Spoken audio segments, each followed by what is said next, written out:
બિરયાની કે પુલાવની માથાકૂટ વઘારાને બનાવી લઈએ આજે તો. એક તપેલામાં 2 વાટકી ચોખા લેવાના છે અને ચોખાને નામ પ્રમાણેનો ગુણધર્મ આપવાનો છે, એટલે કે ચોખા કરવાના છે, એટલે પાણીમાં ધોઈ નાખવા અને એક જ વાર નહીં 2-3 વખત આરામથી પાણીમાં જબરદસ્ત રીતે ધોઈ નાખવા. ત્યારબાદ એને ચડાવવા માટે ગેસ પર ચડાવવાનો રહેશે અને એની પહેલાં ગેસ ચાલુ કરવાનું ભૂલાય નહીં, હે ને. પછી 1 ચમચી મીઠું એડ કરવાનું છે, પણ મીઠાનો અને ચોખાનો કલર સેમ હોવાથી કોઈને ખબર નહીં પડે કે તમે નાખ્યું છે, છતાંય નાખી તો દેવું જ. પછી બટેટા, ડુંગળી, કેપ્સિકમ અને મરચાંની નાની નાની કતરણ કરવાની આ રીતની, અને વટાણા તો આખા જ લઈ લેવા, એની કતરણ કરવાની જરૂર નથી. તમને મન થાય તો કરી શકો છો, તમારું કિચન છે. અને ચોખાને તમે ચોખા કર્યા એટલે ખોટું લગાડીને આવી રીતે ફૂલાઈ ગયા હશે. બરાબર ફૂલાઈ જાય પછી તમારે આ વધારાનું પાણી કાઢી લેવાનું છે. ચોખાને કાણાવાળા વાસણમાં કાઢી લેવા અને છતાંય જો પાવર કરે તો બરાબર આમ હચમચાવી દેવા, જેથી બધું જ પાણી નીકળી જાય. તો આ રેડી થઈ ગયા છે આપણા ચોખા, જેને ગુજરાતીમાં ભાત પણ કહી શકાય છે. અને ચોરી છુપે અંદર બેઠું છે મીઠું. બોલ પેન બાજુમાં મૂકી અને એક પેન લેવું અને સૌથી મહત્વનું કામ ગેસ ચાલુ કરી લેવો. ત્યારબાદ હવે પેનમાં આપણે તેલ નાખવાનું છે અને તેલ નાખતી વખતે તમારું દિલ થોડું મોટું રાખવાનું છે. તેલની અંદર 1 ચમચી જીરું નાખવાથી તમને જીરુંનો અજીબ જ ડાન્સ જોવા મળશે. એ ડાન્સને પહેલાં તો એન્જોય કરવો. અને જો તમારા પેટમાં પણ મારી જેમ ક્યારેક ક્યારેક ગડબડ રહેતી હોય તો ઉપરથી થોડી હિંગ પણ નાખી દેવી. મેં પણ નાખી દીધી. પછી તજ અને તમાલપત્ર પણ નાખી દેવા, એટલે આમ મસાલાનો પ્રોપર મેળાવડો જેવું થઈ જાય.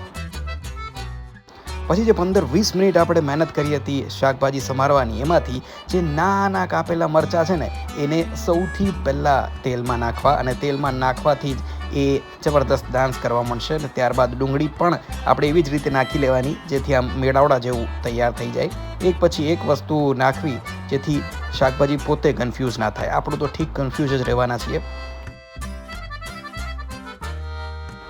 નાખેલી ડુંગળીનો જે બોન્ડ છે એ બીજા ઇન્ગ્રીડિયન્ટ સાથે થોડો આમ વધુ મજબૂત થઈ જાય, એટલા માટે થોડી વાર એને આવી જ રીતે હલાવી લેવાની છે.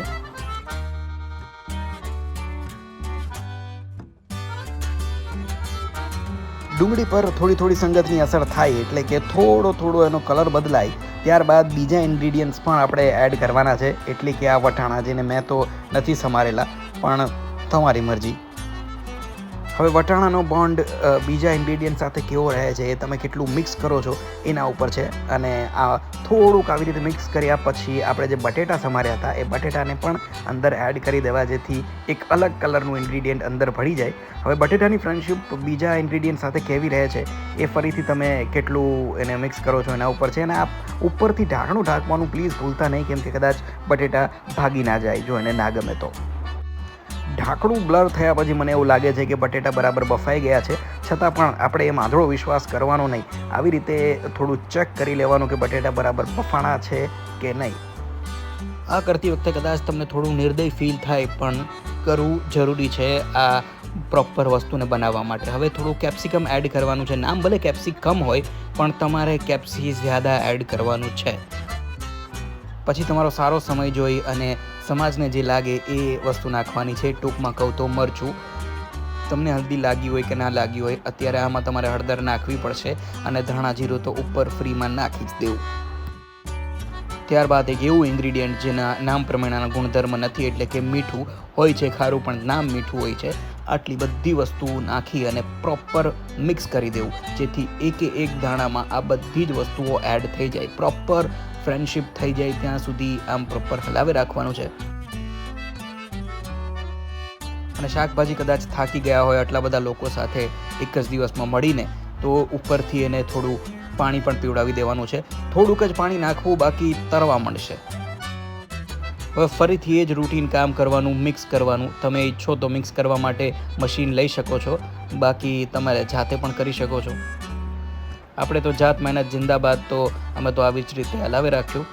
આટલી બરબરતા પછી કોઈ પણ શાકભાજી ભાગી ના જાય, એટલે ઉપરથી ઢાંકણું ઢાંકી દેવું. ફરીથી એનો ઉપરનો ભાગ બ્લર થઈ ગયા પછી ફરીથી ઢાંકણું ખોલી અને બધું ચેક કરી લેવું કે અંદર બધું વ્યવસ્થિત, બધા હેમખેમ છે કે નહીં.